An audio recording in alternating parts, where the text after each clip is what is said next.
Hello everyone, my name is Kian Lau, and today I will be talking about the PT Gojek, which is currently a technology or business in Indonesia.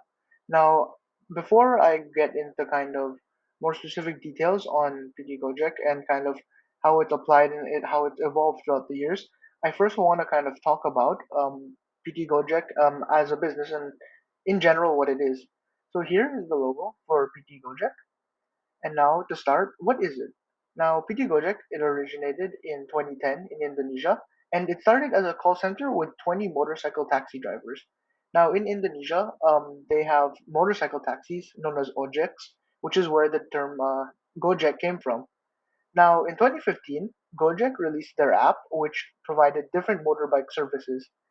And throughout the years up to now, present time, more services were added to the app. Now, the services they actually provide are related to transport and logistics, food and shopping, payments, and business. So they kind of operate in a lot of different fields. Now, currently, they operate mainly in three countries, which are, of course, Indonesia, Vietnam, and Singapore. Now, here's kind of what an ojek looks like. This is a motorcycle taxi, so it's just essentially a motorcycle, and people use it to get around places. Now, here's kind of the evolution of Gojek over the years.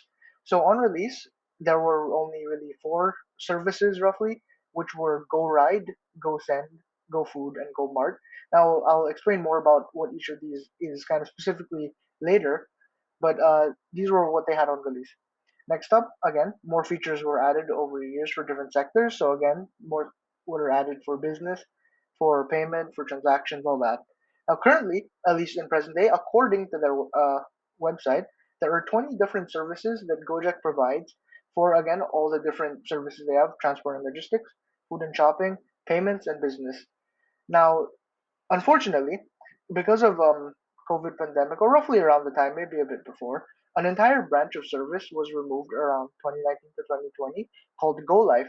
Now, what Go Life was it essentially was services relating to the home. So they had services like I believe it's Go Massage. They had Go Laundry and Go Clean, which essentially they send over cleaners, people to do laundry for you, and even massagers. There's even something called Go Glam, which was for makeup, which is kind of crazy to think considering this started off as a kind of delivery app and delivery service.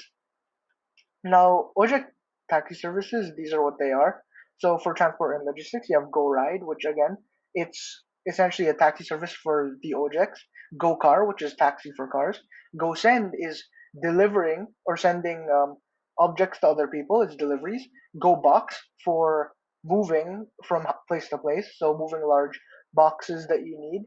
And Go Bluebird, which is essentially kind of like Go Car, except it uses their specific Bluebird cars. Next up is payments. There's quite a few of these. There's GoPay, which is standard payments. There's GoTagihan, which is specifically to pay bills, so oil, electricity, water. There's GoPay Later, which again is GoPay, but it's kind of staggered payments. It's later payments. GoGive, which is for charity donations. GoSure, which is for insurance, and GoInvest Asi, which is kind of for investments. It's what you pay for investments. And there's GoCorp, which is specifically for business owners, where it's kind of to manage payments of employees. Next up is food and shopping. There's Go Food, so standard delivering food from restaurants. Go Mart, which is actually getting the drivers to go to supermarkets and buy stuff that you need. Go Med, which is for medicine, so you can tell them to pick up medicine for you. What you can give them specific medicines to buy from pharmacies or hospitals. Next up is Go Shop, which is kind of a greater field of Go Mart, where it allows you to buy actual bit like products from stores. Next up is the business side. These are kind of different. There's GoBiz, there's Midtrans, Mocha, and Selly, and these are just kind of to help you run your business. They help you manage kind of finances, your payments, and they help you kind of allocate resources to different business. And these are just kind of the options that they give for that. Now, next up, or actually, what I kind of want to go over, sorry, is kind of the predecessor, the Gojek. So, what did it actually evolve from? And what it evolved from is essentially the Gojek taxi services, where the taxis were kind of the predecessor, and they kind of just innovated on that. They wanted to make it more kind of efficient to let people not have to, flag taxis themselves or wait for long times. And that's why they decided, okay, they'll create an app for it, and this app will speed up the process of it and allow for much easier um, ability to get taxis or ojeks for people. And that this ojek taxi services, that's kind of the base concept that this technology evolved from. Now, next up, I kind of want to talk about the change in perspective for the Indonesians, or in general, by Gojek. So how Gojek was able to kind of change the perspective of people. So first off, again, the ojek system in Indonesia. So before, it's kind of ojek system was kind of like regular taxis where you'd have to either go to specific areas or you'd have to just flag them down when they don't have any passengers. And so that kind of made it hard for people to kind of get from place to place easily when they didn't have their own vehicles, because again, it takes long to wait for taxis sometimes, and sometimes you have to flag them down, which takes even longer. And it's hard to kind of find them at times. You have to go around everywhere, walk around a lot. And so before people would do that, but again, with Gojek, now it's easy as just opening the phone and clicking to search for a driver, and it kind of put into perspective that, oh, we don't have to wait super long anymore. We don't have to go searching. We can just easily get them. And now the second one is app universality. Now Gojek is kind of a super app where again I've went over all the different things that you could use Gojek for, and it's crazy that all this is in one app. So it kind of changed the perspective that apps didn't have to only do one thing, or apps could do more. Apps could be universal, they could be super apps, or anything you need in daily life. The app can kind of provide for you. And so again, it changed the mindset where now apps don't have to be constrained to only one thing or maybe even two things, but they can kind of go crazy or they can expand and affect pretty much everything. Now, next up, what is the application of this in the Philippines? Now, in the Philippines, we kind of have a lot of similar services to Gojek, right? So we have Grab for kind of transportation, even some deliveries. We have Gcash for payments. We have Angkas, which is also for kind of deliveries and transport, and then Food Panda for again food transport. And so we already have these.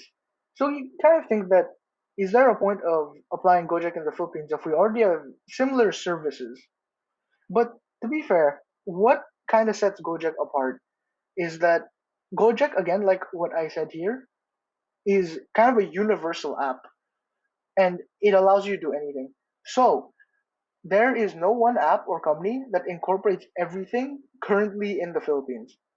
So Gojek stands out there because again, it has pretty much every service. It has delivery in one app.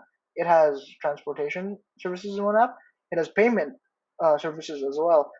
So it's all concentrated in one product or one app.